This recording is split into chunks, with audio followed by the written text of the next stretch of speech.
Hello everybody in YouTube land, this is Ray with Connecticut Handyman Services, and today I'm in Woodbridge, Connecticut, and met with the owner of this property. His name is Paul, and as you can see around me, there's been a bunch of construction going on here, and I guess he had to fire his other carpenter because the guy liked his drugs too much. I don't know.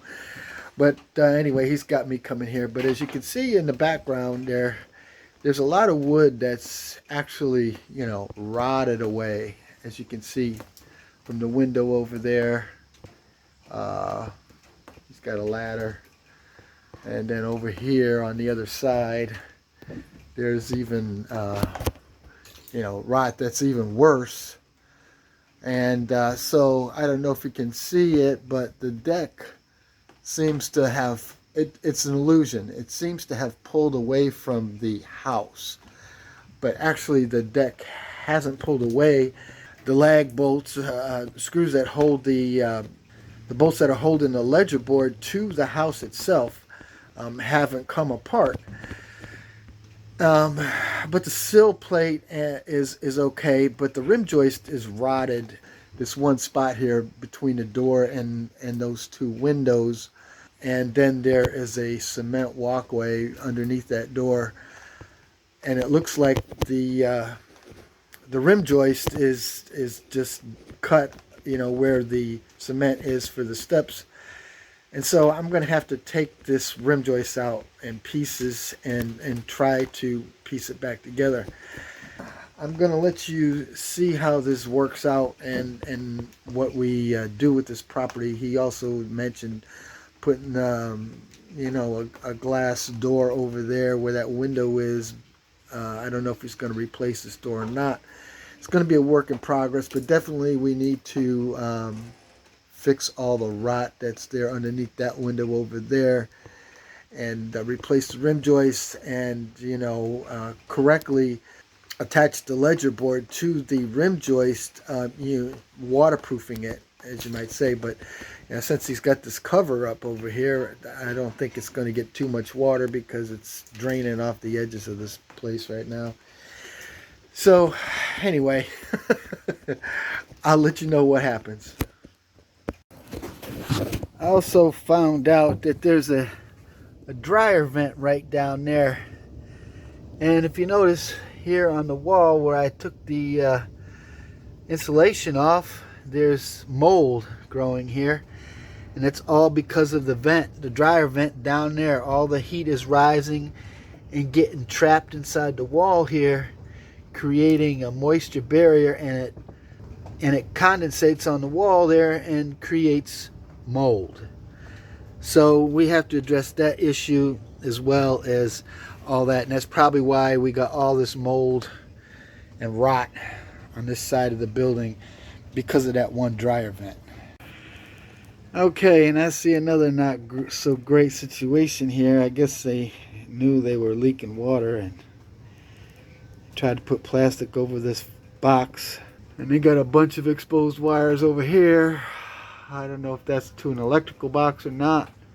We have this new ledger board up here for this roof line here.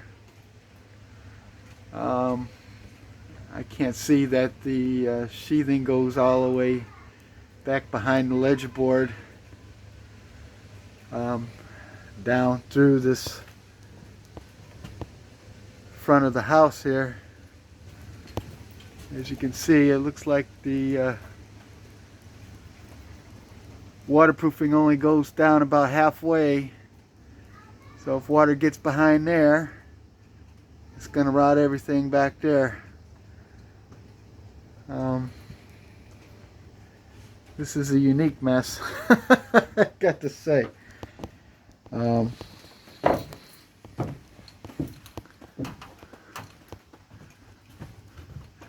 Yeah, looking on this side of the thing, it looks like they did the same thing. I don't even see any no membrane actually, but they do have the drip edge over here coming out the front.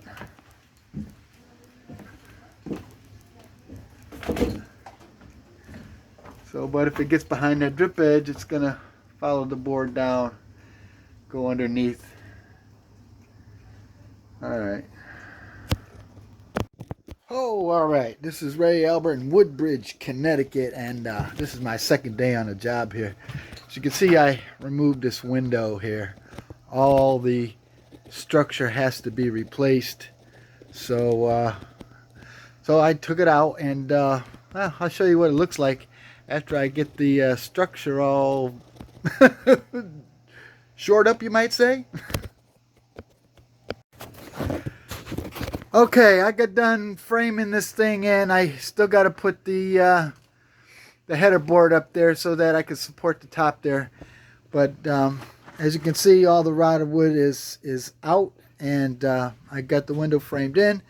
It's temporarily installed right now until I can finish out the framing, and then we'll go ahead and finish it off on the inside, and I'll get the header board up there. And this part should be all set. Okay, this is Ray with Connecticut Handyman. I just want to show you, we found out they do have a header here that's holding up the load bearing, but the crippled studs that they got right there in between the header and the other rim joist up there, if you can see it, that shouldn't be like that because those cripples can't hold all that weight. So what I'm going to have to do is I'm going to have to build up these studs. I'm going to have to build up the studs to where that we can actually put a header underneath the sill plate up there instead of those cripples, so that we can secure this window a lot better. As you can see, all the rot that we found here on this window, it wasn't installed correctly, so there was more water getting inside underneath the window. It wasn't wrapped or anything like that. Also, all the rotten stuff going on inside the wall. I have my son here taking down this other piece so we can see what's going on over there. And then we're going to continue demoing to, you know, try to get this place at least somewhat stable.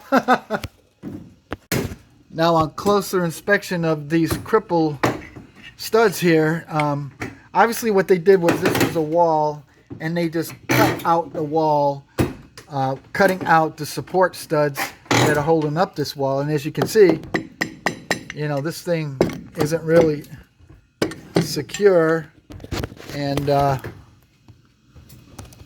some of these things you could just move by hand. So there's no weight going on to this right here. It's not really holding anything up. Okay, update on the framing. This is the way you need to frame your headers so it holds up the second floor. As you can see, coming over here, you got all this weight sitting down on that thing. So you need a good header. Now this is really an overkill. You don't really need that much header. But instead of using a bunch of 2x4s, we use some 4x4s and two 2x6s to stuff in there and support that sill plate that's above it, that is actually also holding this roof on here. So we have a solid structure. It's not going anywhere. Okay, so now you can see in this video here that we are starting to wrap this window opening so that we can put the window back in. And we're using some membrane, some rubber membrane that we're wrapping up all around the opening itself, right over the house wrap. And in this next picture here, we finally got the window in, and I spray foamed all the openings that were showing on each side and the top. And so now the window's in and it's secure. The rot was remediated, and we now have a solid header above it. And so this work is done for this window. The other window is done. And so now all I have to do is continue on ripping off all the old stuff and seeing what else I find.